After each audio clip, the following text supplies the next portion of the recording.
hello everybody. We are going to change to Spanish, okay? So, lo haremos en español, este debate. Y lo que vamos a hablar hoy es algo que creo que se habla bastante poco. Todos los emprendedores, cuando van a presentar su oportunidad de inversión, hacen los deberes. Es decir, ven con qué fondo voy a ir a presentarlo, cuál es su tesis, en qué invierten, etc. Pero hay algo de que se habla bastante poco y creo que es muy importante. ¿Vosotros os preparáis con quién vais a hablar? Os pongo un ejemplo. Si fuéramos abogados y tenemos un juicio, normalmente se preparan quién es el fiscal, quién es el juez, cuál es su sesgo, ¿no? Pues, bueno, iba a decir que normalmente siempre hablamos con una persona, pero lo voy a modificar. Tarde o temprano en el proceso de inversión vamos a tener a alguien delante, ¿no? Todos vamos a utilizar primero Claude, ChatGPT para hacer el primer análisis, aunque eso no se diga, pero luego tendremos siempre a alguien delante, ¿no? Pues vamos a debatir lo importante que es conocer con quién estamos hablando, ¿vale? Y hemos hecho una analogía entre dinosaurios y delfines. Gente que lleva 5 años en el sector o gente que ha vivido diferentes ciclos, ¿no? Porque convencer a esa persona es el primer paso para empezar el análisis y conseguir lo que estáis buscando, que es la inversión. Bienvenidos a todos y voy a lanzar la primera pregunta, a ver quién se atreve, ¿no? Pero cuando llega un deck frío, es decir, según el proceso que tenéis, me gustaría que alguien se lance a la piscina, quizá Olimpia, te estoy mirando, vamos a empezar por los delfines. Venga. ¿Y cómo es el proceso y cómo decidís go o no go? Cuando llega un delfín, ¿qué es lo que miráis? Pues bueno, yo creo que para los emprendedores que hay aquí en la sala hay que entender que para nosotros las startups son el grosso de nuestro negocio. Entonces, por mucho que sea tu proyecto, que sea tu vida y que creas que mereces estar con el partner y demás, tienes que entender que es un negocio de volumen, lo nuestro. Tenemos que ver, no sé cuántas veis vosotros, pero al menos 2.000, 2.500 startups al año y tiene que haber un proceso organizado. Entonces, lo ideal, por supuesto, sería que el partner, que tiene muchísima experiencia, pueda ver todos los decks y demás, pero tiene que haber una estructura. Nosotros, en nuestro caso, no sé vosotros, lo que hacemos es todos los decks los reciben los analistas, los becarios, muchas veces le llega al partner el deck y lo reenvía directamente, y entonces se hace este primer filtrado. En el caso de Faraday, como tenemos tenemos una tesis relativamente estricta, o sea, si no facturan, la dejamos pasar. Lo que hacemos es ver las compañías y hacer un listado en nuestro CRM de cuáles han encajado, cuáles no, y tenemos una reunión semanal los lunes, miércoles, viernes y las vemos con los partners. Y entonces, es por donde entra el deck, pero luego acaba llegando al partner a través del analista. Creo que ya aquí doy un hint de por dónde tiene que ir la conversación. Vale. Vamos a ir con delfines. Va, Adrià, ¿estás de acuerdo con Olimpia o qué hacéis en Inverready? A ver, o sea, yo creo que lo importante es que hay que entender, ¿no?, que igual que tú cuando vas a vender a un cliente, pues a veces, ¿no?, entras por ventas y luego en algún momento pues hablas con finanzas, hablas con procurement, etcétera, hasta hablas con el que decide, ¿no? Al final, pues en un fondo es un poco, en nuestro caso es lo mismo, porque nosotros al final tuvimos que estandarizar bastante, porque bueno, es un trabajo pues que, como sabéis, pues haces muchas cosas, ¿no? O sea, estás analizando, estás invirtiendo a la vez, estás en un consejo de una compañía, y evidentemente pues esto te crea picos, ¿no? Oye, pues cuando estás analizando, pues el deal flow empieza a caer, ¿no? Entonces nosotros estandarizamos y tenemos, por ejemplo, pues un equipo de scouting, que son gente pues bastante junior, pues que son los que reciben, te diría, pues que el 90% de las oportunidades. Luego es verdad que siempre hay deals que entran por socios o por directores, y evidentemente pues si tienes un canal de entrada pues con un socio o alguien te puede presentar con el fondo, pues evidentemente siempre es mejor, pero hay que asumir que siempre va a haber algún analista, ¿no?, que lo va a analizar, alguien más junior, que va a ser un poco el sponsor dentro del fondo, ¿no? Por eso yo siempre también pienso, ¿no?, a veces me ha pasado, cuando yo pues empecé como intern, luego pues como analista, luego como director, pero cuando es analista a veces hay emprendedores, ¿no?, que cuando hablan con el junior es como que ya se ofenden un poco, ¿no? Hay un poco de todo. Yo digo, oye, esa persona al final va a ser tu sponsor durante el journey que tengas dentro del proceso de análisis, ¿no? Y seguramente luego en el seguimiento, aparte del socio que estará en tu consejo, tendrás un punto de contacto con esta persona, ¿no? Entonces, bueno, es importante tener en cuenta esto, ¿no? Habéis escuchado, ¿eh? Muy ordenados, hay un proceso, hay que buscarlo. Delfines. No voy a decir, pero va, Diplodocus, el que se dé por ofendido. ¿Seguimos un proceso o hay algún shortcut para el análisis? Carlos, Marc. Pues estoy impresionado, ¿eh? Lo tenéis perfectamente controlado el proceso. Pero sí, nosotros en SWOT decimos que da igual por dónde venga el proyecto, tiene que seguir un proceso, ¿no? Y empezamos llamando el proceso triaje, ¿no? Tenemos primero que cualificar si este proyecto encaja bien en la tesis de inversión, ¿no? Y confiamos muchísimo en los analistas en tener esa capacidad, y es parte de su career path, de hacer un buen triaje. Pero no lo hace solo, siempre forman parte de un trabajo en reuniones de deal flow donde algún analista presenta esa oportunidad que ha llegado con esa primera cualificación y luego los demás podemos formar una opinión juntos de si se debe seguir adelante o no en el proceso. Carlos, ¿algo que añadir?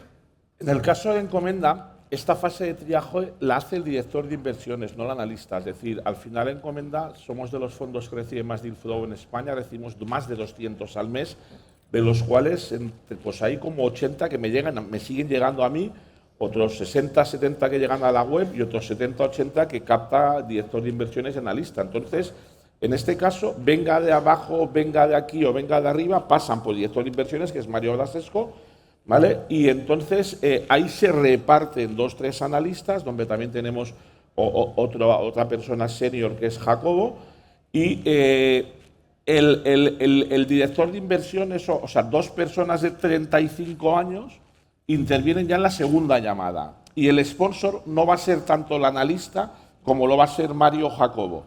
En nuestro caso es el analista, sí que es el que analiza, hace la primera llamada, pero luego en segunda, si el proyecto huele bien, pasa a segunda llamada a las personas ya de 35 años, que no somos los diplodocus, ¿vale? Como gente como Mario que lleva 10 años o gente como Jacobo. Y si a ellos les gusta, ya cada lunes somos 3 managing partners, de los cuales hay uno que es el responsable de la parte más inversiones y seguimiento, que es Javi de arriba. Mercé y yo estamos más en muchas más cosas. Mercé más en operaciones, finanzas, yo en fundraising. Entonces, pero cada lunes vemos los proyectos que cada lunes hablamos igual de 15 o 20 proyectos por encima 2 minutos, 1 minuto o 2. Les decimos, Javi de arriba, yo, oye, este nos huele bien, este nos huele bien, profundizar más. Y luego, cada mes, los seniors, los 3 managing partners, vemos de 6 a 10 proyectos. Y de estos 6, 10, se decide profundizar en 2, 3 y estamos subiendo más o menos 2, 3 a comité de inversiones al mes. Nosotros recibimos más de 200, invertimos en 1 o 2 al mes. O sea que no hay que sentirse ofendido porque seas del 99,5% que descartamos y seguro que nos equivocamos. Carlos, voy a seguir contigo porque pues has explicado algo un poco diferente, ¿no? de los demás. ¿Qué busca un director en Encomenda cuando recibe un deck? ¿Vale? Y queda por supuesto, y sigo con Encomenda, ¿vale? Y luego lo pasaré. ¿Qué crees que busca un analista que un director da por supuesto? Lo bueno, y antes lo hagamos con Olimpia, ¿vale? Es que al final tenemos gente que aunque sea junior es muy buena, ¿vale? Y esa es la clave, tener gente espabilada.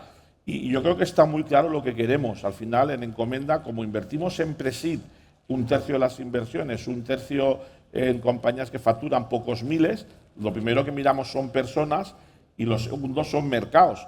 Y la gente sabe que en personas, la gente de Encomenda sabe que tenemos en el portfolio más gente de más de 45 años que de menos de 30.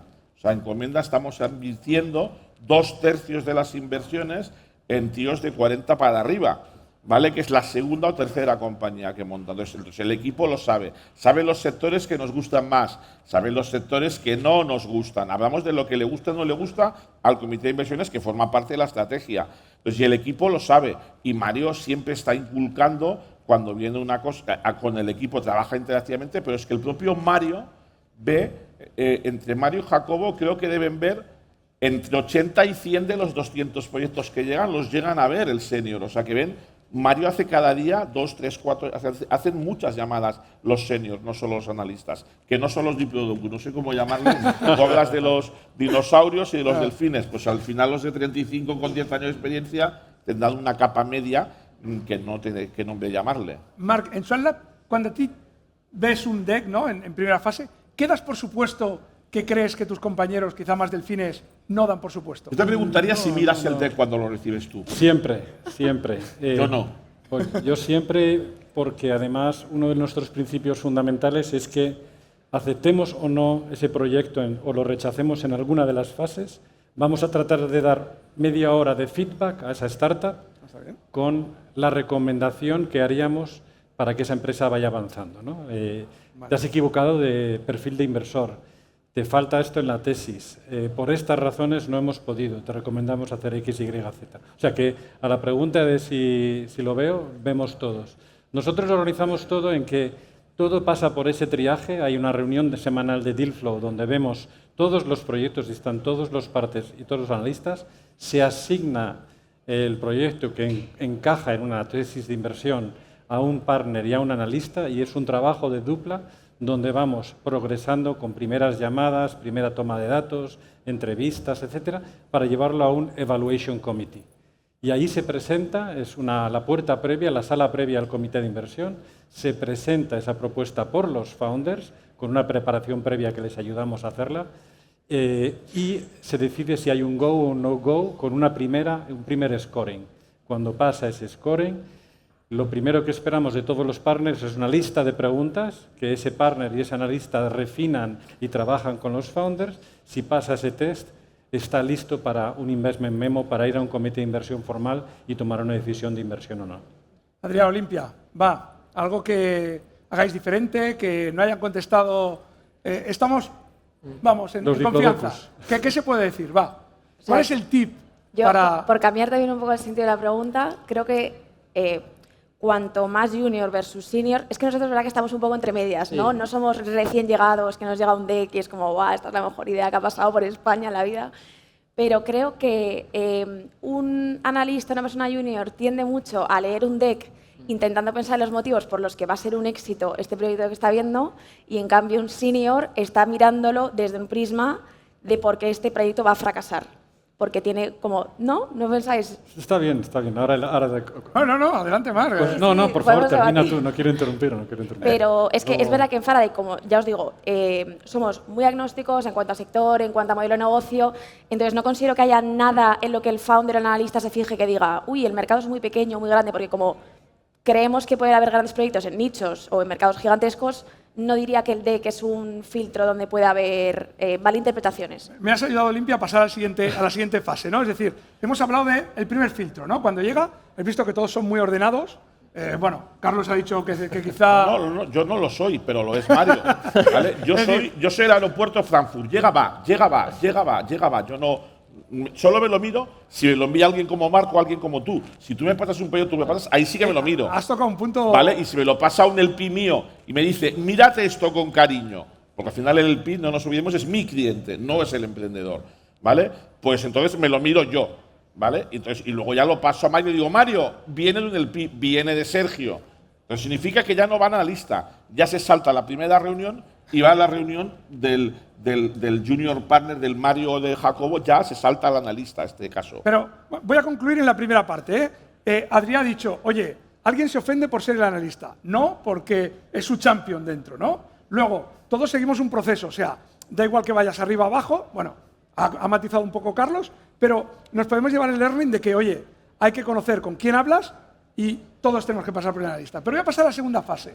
Y me ha gustado lo que ha dicho Olimpia, ¿no? Es decir, quizá el junior o el delfín dice, quiero invertir, mientras que el diplodocus es todo no.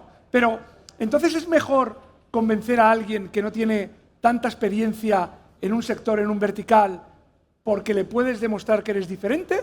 ¿O es mejor ir a alguien que tiene más experiencia en ese vertical con el riesgo de que vea todos los problemas? Adrián, tírate. A ver, yo creo que es evidente que en este sector, y no hay que engañarse, o sea, la experiencia es muy relevante y la experiencia es verdad que es un sector que te la da los años principalmente, porque evidentemente cuando has visto muchos proyectos, como ahora ha sido el caso de Marc, de Carlos, de tú, ¿no? Pues hay patrones que se van repitiendo, ¿no? Y esto lo vas viendo, evidentemente pues hay diferentes proyectos que los vas viendo y esto una persona pues, que lleva pocos años en el sector es más complicado. En la parte del análisis... Tú estás en el no, ¿eh? O sea, tú cuando te llegan es no. No, a ver, yo creo... Admítelo. En nuestro caso, Es ¿verdad? dura, es dura.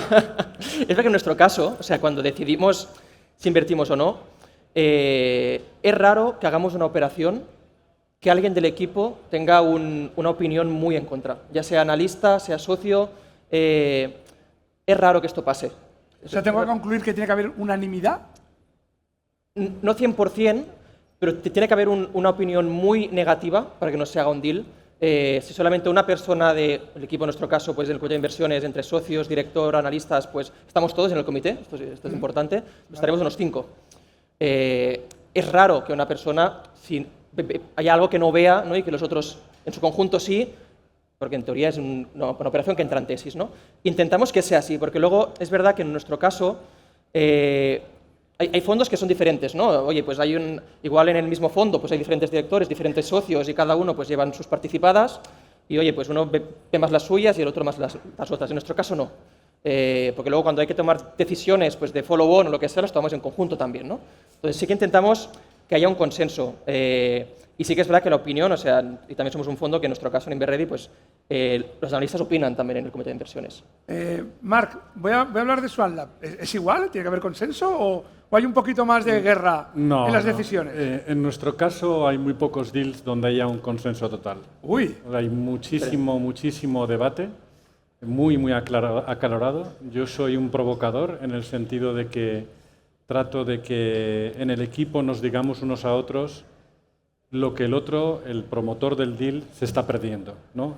Falta, a veces yo hablo de la visión de túnel, de que quizás un analista o un partner o la dupla se meten en lo que llamo yo el efecto cheerleader, ¿no? Se enamoran del deal y entonces se están perdiendo algo y lo que buscamos es ese debate de confrontación para poder ver el deal desde muchos ángulos diferentes y cuando llega el momento de votar no siempre hay consenso, pero prevalece una mayoría, tampoco nadie se cabrea, etcétera, etcétera. Lo que sí que es importante es que no distinguimos entre junior y senior, sino que lo que buscamos son comportamientos observables en todas las personas del equipo.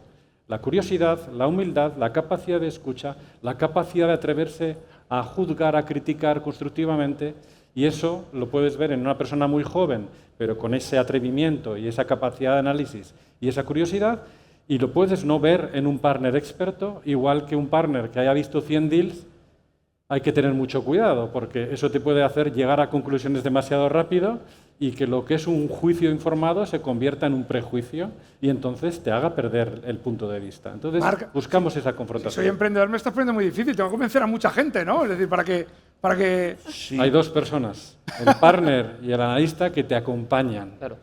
Vale. Carlos, ibas a decir. Si en el caso de Encomenda es incluso más complicado, porque la mayoría... Carlos, ponmelo fácil. No, Soy la emprendedor. mayoría de fondos, los partners controlan el comité de inversiones. Y entonces el pescado está muy vendido en el 90% de los fondos cuando tú has convencido a los partners. En el caso de Encomenda, hay 7 personas en comité de inversiones, los 3 managing partners del fondo y 4 externos. Y ya nos han tumbado 4 o 5 operaciones. O sea, donde no hemos sido capaces, había unanimidad del director de inversiones, que es el sponsor, de los partners del día a día, y en cambio el comité de inversiones la ha tumbado. Ya no solo la ha tumbado, sino que ha convencido que en el comité de inversiones, igual después de haberlo visto varias veces, yo, Javi o Merce, acabemos votando en contra por el racional que explicaba un experto, muchas veces vertical de ese sector. Por el comité de inversiones tenemos gente muy senior, muy buena, Mar Vicente, Tony Rao, que ex-CEO de Rakuten, Tony Rao, y CEO actualmente de Impost, Ernest Sánchez, Tony Rauric, Telmo, gente senior, y a veces no nos han apoyado. Entonces, en nuestro caso, tienes que convencer al analista / director de inversiones, a los managing partners, y luego a veces la ha tumbado el comité. Entonces, hay un tema también diferencial. Nosotros empezamos las reuniones, y ya lo hacen los juniors. Yo empiezo siempre con la reunión por emprendedor, los primeros 10 minutos solo miramos el LinkedIn, no hablamos de proyectos y solo hablamos de la persona. Nosotros dedicamos mucho tiempo a conocer al emprendedor, sus hobbies, dónde ha nacido, qué ha hecho de joven, por qué estudió eso, ¿vale? Y el equipo ya lo sabe, y el equipo lo hace. Eso es un tema de que es como yo actúo, y en el pasado había muchos fondos que jamás lo hacían, porque decían, nos dicen los emprendedores, a día de hoy eres el primer fondo que me pregunta qué hobbies tenía de joven, o eres el primer fondo que me pregunta si he montado negocios ilegales. Esto me lo siguen diciendo. Yo lo pregunto, ¿has montado negocios ilegales de joven? Yo lo pregunto, no pasa nada. Bueno, Yo lo pregunto. Olimpia se reía. ¿Qué enfadada ahí va? No, Venga. no, yo le quería preguntar a Carlos, por curiosidad, ¿eh? Ya preguntamos, en el Si la panel, venga, va. gente externa que estáis en el comité tiene el mismo peso su voto que Sí, el vuestro. sí. Idéntico. Sí. ¿Y no te parece que hay como... o sea, yo entiendo que a lo mejor, no sé hasta qué punto esta gente se involucra luego en el deal o cuánto les explicáis lo que habéis visto, pero a lo mejor tú llevas meses con ese tío, te ha enamorado, o sea, has entendido el concepto de negocio y esas personas en 2 calls no están viendo... ¿Sabes lo que te digo? Sí, primero, a muchos de ellos los involucramos en el antes. Si es una startup de travel, Tony Lauric, ex número 2 de Booking en Europa, ve la de travel. Si viene una de logística, Mar Vicente la ve, ¿vale? Esa persona puede involucrarse antes, incluso en el después, porque puede acabar siendo el board member, Sí. no uno de los 3 partners, sino uno de estos comités de inversiones / Venture Partner. Pues tenemos un proceso que tiene, claro, queremos hacer 50 participadas cuando la mayoría de fondos hacéis 25 o 30. No podíamos gestionar 50 ante 3 managing partners. Tenemos un modelo que le da mucho peso al Venture Partner, que son también los tíos que son comités de inversiones externos. Muy interesante. Marc, voy a lanzarte una pregunta, ¿no? Tú has explicado que en SwanLab sois muy ordenados, ¿no? Vais y que luego hay debate y tal, ¿no? Pero déjame que te pinche un poco. ¿Qué deal os habéis perdido por ser tan ordenados y porque se ha perdido algo en ese primer proceso, en esa primera fase? La verdad es Van que, a decir que ninguno, va. No. A ver, si miro mis cicatrices, sé que unos cuantos. O sea que lo que pasa es que trato de olvidarlos, ¿no? Y quien diga lo contrario, miente. Exactamente. Entonces, siempre lo que se dice en esto, ¿no? No llores por los deals que has dejado pasar, llora por los deals que has hecho mal, ¿no? Pero sí, se nos han pasado deals. Nosotros tenemos un KPI fundamental que es cuántos deals que encajan en nuestra tesis de inversión se están anunciando en el mercado que no están en nuestro CRM, en nuestro pipeline, identificados y cualificados. Lo mismo que miro que yo. Y Yo me estamos enfado cuando no la continuamente- vemos. Estamos continuamente midiendo, y eso es el KPI fundamental en originación de deal flow de SwanLab, ¿no? Y está mejorando además. O sea que Pero has dicho que no haya pasado, pero no que ya hayáis dicho que no, y luego haya funcionado. Es que no puedes quejarte primero hay que detectar. Es que no puedes quejarte que no pase de analista a senior o que el senior no lo pase al partner, ¿vale? Porque no puedes. Puedes quejarte de no habéis visto este proyecto. Yo no me quejo. Un tema rápido. Para esa solución, en el caso de Encomenda, hicimos un fast track, que es hasta 100.000 euros se pueden invertir de forma rápida con un pacto de socios soft por nota convertible, solo con el OK de 2 personas del comité de inversiones. Somos 7, te lo recuerdo, anda a probarlo 4, pero eso es la mayoría de inversiones. Pero muchas veces, eso de que decías, hostia, por ser burocráticos lentos, te pierdes operaciones. No, porque muchas veces comprometemos en 2 horas 100.000 euros y luego la subimos a comité de inversiones con la parte ordenada para ver si metemos 200, 300 o 500. Entonces, hay métodos, como en nuestro caso es el fast track, para ser rápidos en comprometer 100.000 euros. Chicos, hay que convencer a 2 en Encomenda, ¿eh? Buscar el LinkedIn. Pas que son 100.000 euros. Y, bueno, oye, ya es una entrada, ¿no? Va, Adrián, ¿no se han atrevido tus compañeros?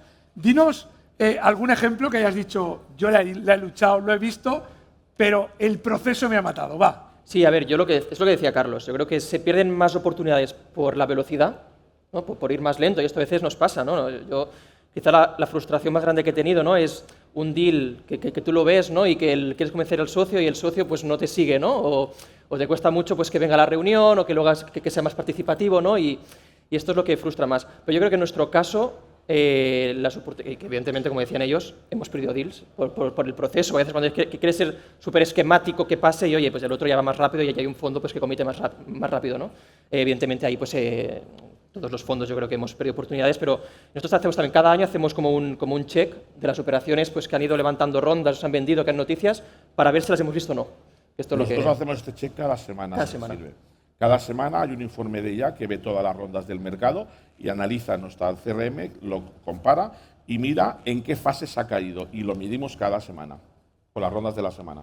Bueno, nos está quedando poco tiempo, pero quiero preguntarle a Olimpia y a Adrià, explicarme si es posible en vuestros fondos, y luego os pregunto también a vosotros, Mar y Carlos, pero si un analista realmente lo ve, habéis dicho el síndrome de Estocolmo, ¿no? De enamoramiento. Cheerleader effect.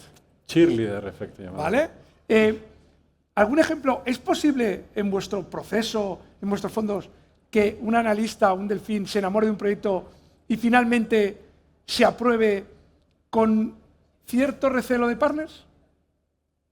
No. No. ¿No? O sea, no hay fast track tan directo. Lo ha dicho Carlos muy rápido. Con analista y director de se lo he inversiones, preguntado. no. Si no hay como mínimo un partner sponsor, lo veo muy difícil, lo veo casi imposible. Yo no diría que... No me gusta la palabra enamoramiento, porque eso es muy emocional y yo creo que es que tenemos inversiones promovidas y empujadas por un analista con gran convicción que ha sido capaz de armar el caso en todos los elementos de evaluación para convencer al comité.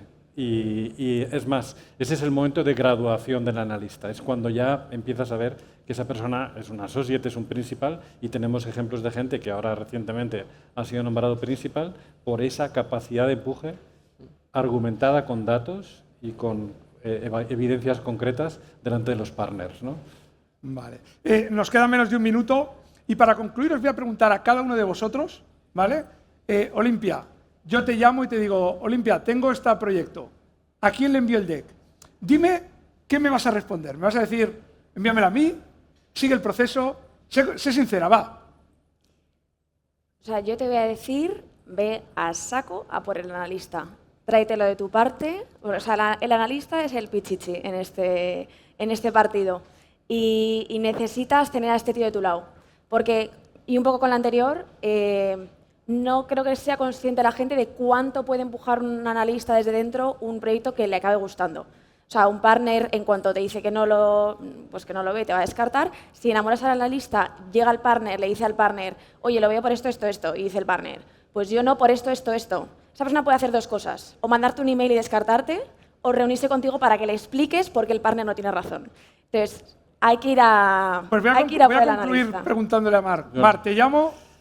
Sí, mira, yo te daría 3 respuestas. Consigue un analista con hambre, busca un partner que tenga en su tesis y su track record de inversiones proyectos similares al tuyo por la propuesta que tiene este proyecto, pero nada de eso será mejor que tengas una buena presentación que realmente explique tus ingredientes de éxito como proyecto. Más rápido, en encomienda al director de inversiones tiene que ser tu ideal sponsor, Mario Dasesco, o en su defecto Jacobo, que es la persona para los startups de Madrid, que lleva a las startups de Madrid, es el ideal sponsor para que luego los partners podamos enamorarnos del proyecto.